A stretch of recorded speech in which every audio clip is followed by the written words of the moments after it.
Linda Kozlowski's face became unforgettable the moment she stepped onto movie screens as Sue Charlton in the 1986 blockbuster Crocodile Dundee.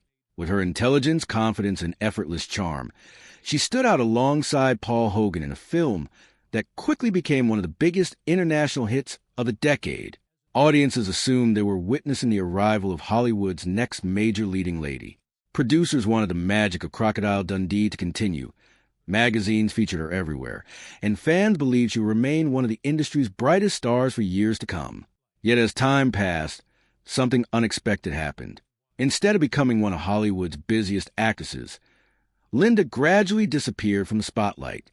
Decades later, many people still ask the same question: whatever happened to Linda Kozlowski, and what does her life look like today? The answer is far more fascinating than many people realize. Rather than being filled with scandal or controversy, Linda's story is one of difficult choices, personal priorities, and the realization that fame is not always the same as happiness. While millions dream of becoming famous, Linda eventually discovered that life away from Hollywood could offer something the entertainment industry never truly could: peace, independence, and the freedom to define success on her own terms. Long before she became an international movie star, Linda Kozlowski had dedicated herself to acting. Born on January 7, 1958, in Fairfield, Connecticut, she developed an interest in performing while she was still young. Instead of chasing overnight success, she chose to study the craft seriously. She attended the prestigious Juilliard School in New York, one of the world's most respected performing arts institutions. There, she trained alongside other aspiring actors, learning classical theater, voice, movement, and dramatic performance. Graduating from Juilliard gave Linda a strong foundation, but like countless talented actors, she quickly learned that formal training did not guarantee success. Hollywood and Broadway were filled with gifted performers competing for a limited number of roles.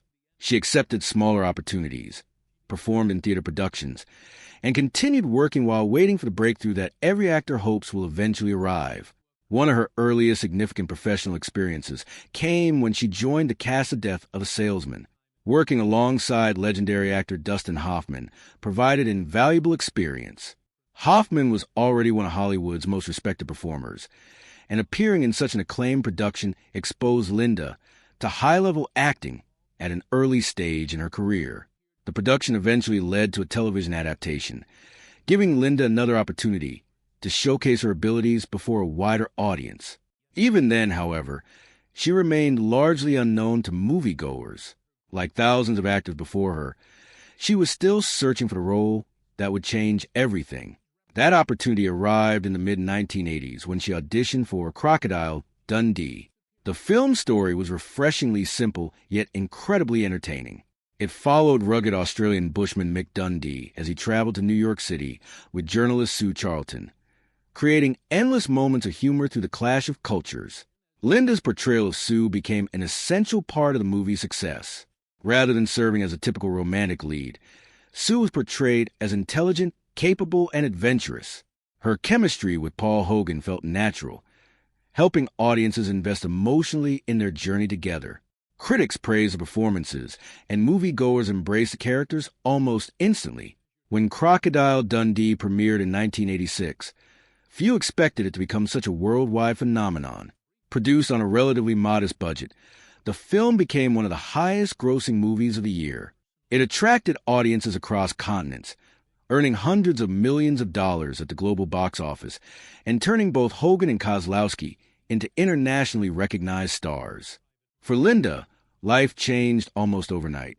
Suddenly, she was appearing on magazine covers, attending major premieres, participating in interviews, and traveling extensively to promote the film.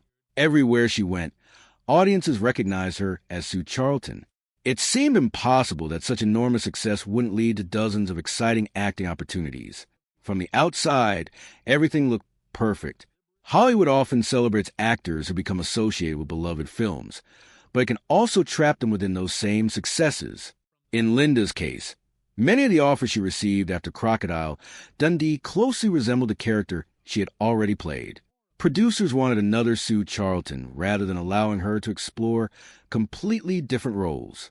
For an actress who had trained seriously at Juilliard and hoped to build a varied career, this became increasingly frustrating. Instead of finding scripts that challenged her creatively, she often encountered projects that seemed designed simply to repeat the formula that had already worked once before. While audiences continued loving Sue Charlton, Linda wanted directors to see her as an actress capable of much more than one memorable role.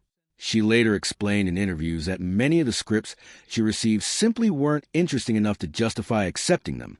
Rather than accepting roles she didn't believe in, she chose to be selective.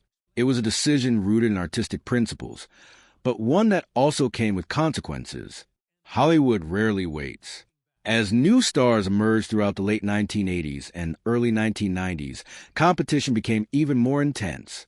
Actors who turned down projects sometimes discovered that opportunities quickly shifted towards someone else. Linda continued appearing in the Crocodile Dundee sequels, reprising a role audiences loved. But outside that franchise, the variety of substantial offers remained limited. Her situation highlighted a reality many performers eventually face. Sometimes a career-defining role becomes both a blessing and a burden. While it guarantees lasting recognition, it can also make it difficult for audiences and casting directors to imagine the actor portraying anyone else. Meanwhile, another important chapter of Linda's life was developing away from the cameras. During the filming of Crocodile Dundee, her friendship with Paul Hogan gradually evolved into a genuine romantic relationship. Their chemistry on screen reflected a real connection off-screen, something audiences sensed even before learning about their personal lives. At the time, Hogan was already one of Australia's biggest entertainment personalities. His popularity extended well beyond acting thanks to his comedy career and television appearances. Together, they quickly became one of the entertainment industry's most talked-about couples. Their relationship attracted significant media attention, particularly because audiences had fallen in love with their on-screen romance first. For fans, seeing fiction become reality only strengthened their fascination with the couple. Eventually, Linda and Paul married in 1990. In the years that followed, they welcomed their son, Chance Hogan, and attempted to balance family life with the demands of international fame. To the public, they often appear to have achieved everything Hollywood promised: successful careers, financial security, worldwide recognition, and a happy family. But appearances rarely tell the complete story. While Paul Hogan's fame remained firmly established, Linda continued wrestling with an acting career that never expanded in the way many had predicted after Crocodile Dundee. She remained grateful for the success the film had brought, yet she also recognized that Hollywood increasingly viewed her through a very narrow lens.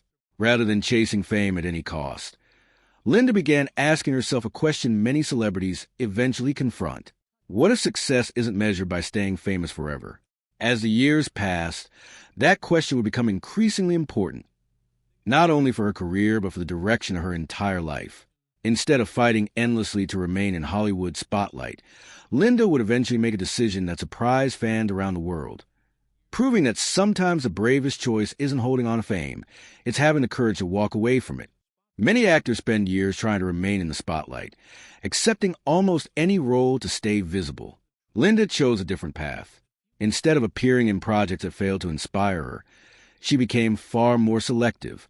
That decision puzzled some fans, but for Linda, acting had always been about meaningful work rather than simply staying famous. She later explained that she had grown frustrated with the quality of scripts she was receiving. Too often, the characters felt one-dimensional or seemed to exist only because producers hoped to recreate the success of Crocodile Dundee. Rather than taking roles she didn't believe in, she preferred to step away. It was a risky decision in an industry where long absences can quickly lead to fewer opportunities, but Linda appeared comfortable placing personal satisfaction above career momentum.